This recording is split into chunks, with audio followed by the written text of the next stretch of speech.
you said this at the toss. One win, it suddenly catapults you. You're at number 5 now.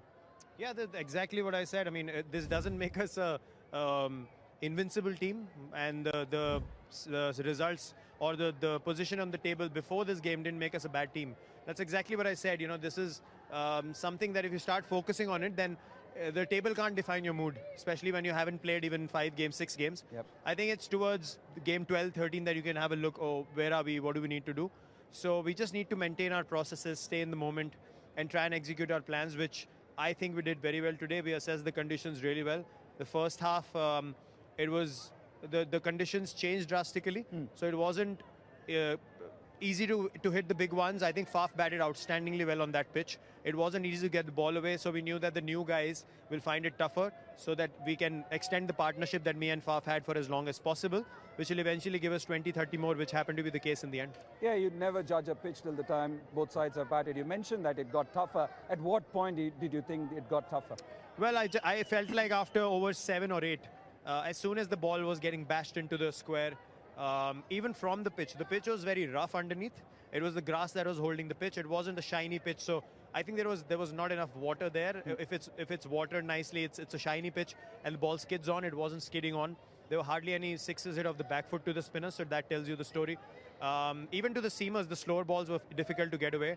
So I think around over 7 or 8, when the ball really started getting scuffed up, is when we felt like the conditions have changed. So we changed our strategy to bat deeper and try and maximize the last few overs. It didn't happen because me and Faf got out within a span of 3 overs. But had we stayed in, we had a chance of giving it a crack towards 190, maybe 200 as well. But we felt like after over 8, 175 was a good enough score on this pitch. And what was your conversation with the team at the halfway stage, having put 174 on the board? Yeah, I just told them that's more than enough. Looking at the conditions, all we need to do is hold the ball in hand and be confident that we can do the job. That was the discussion we had in the second time out as well. I said, you know, keep your heads high, keep your chest out and hold the ball in hand and say, I'm going to get wickets here.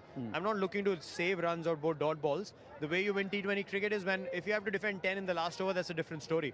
But when you got 7 wickets down, you have to try and get them all out as soon as possible. Yep. You know, you can't afford to take the game so deep in the last over that you win by 4 or 5 runs.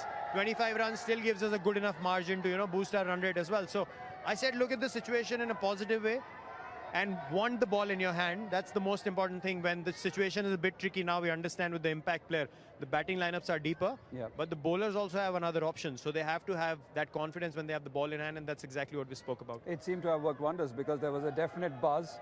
Mohammad Siraj obviously has been brilliant for you, but also just the fielding and just the buzz around the field. No, that was the chat at the halfway stage. Set the intensity in the first 6 overs, take the game to the opposition. We've been an amazing power play bowling side and fielding side, so we continue with those plans again. 4 wickets in the power play today as well. I think you kind of break the game open right there, and then our fielding was outstanding as well. Siraj at mid-off and Wani from point as well. Crucial direct hits, you know, that's how you win games. So we just need to be present out there and look at everything as an opportunity and look to take the game by the scruff of the neck, as I mentioned at the toss as well. Not hold back, not be timid. As long as we do that, we have enough talent in the side. Thanks for the chat. We were giving Faf a bit of stick. That is an old man. All he had to do was bat and walk away with the impact rule. Really well done. See you soon. Thank you.